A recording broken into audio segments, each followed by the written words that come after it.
خدا کے دین کی خدمت کا ایک انمول ادارہ ہے، ادارہ رہبر انسانیت تو سب کو پیارا ہے، ادارہ رہبر۔ دیکھیے، ساری دنیا اس وبا کا مقابلہ کرنے سے بے بس ہے، کسی کے پاس کوئی دوا نہیں ہے۔ آج تک ساری دنیا جو بات کہہ رہی ہے وہ ایک ہی ہے کہ اجتماعیت نقصان دہ ہے اور فاصلہ بنائے رکھنا ضروری ہے تاکہ اس مرض سے بچا جا سکے۔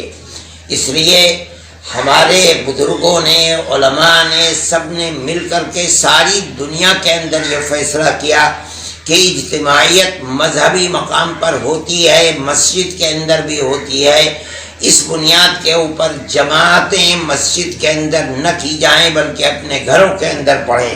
چنانچہ اس کے اوپر ہندوستان میں بھی عمل ہو رہا ہے۔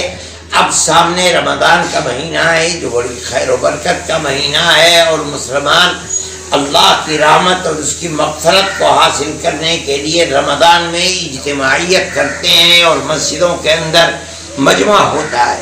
لیکن چونکہ موجودہ صورتحال انتہائی گمبھیر ہے اور مرض ہندوستان کے اندر بھی بڑھتا چلا جا رہا ہے، بچنے کے لیے یہ ضروری ہے کہ تراویح کا اہتمام خاص طور پر جس طرح ہم اب تک مسجدوں سے الگ ہو کر کے جماعت کرتے ہیں، اسی طرح تراویح کو بھی اپنے گھروں کے اندر پڑھا جائے۔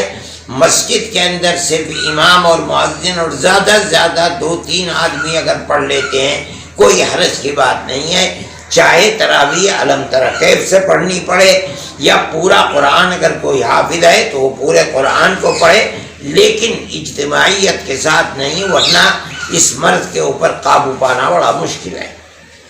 ادارہ رہبر انسانیت تو سب کو پیارا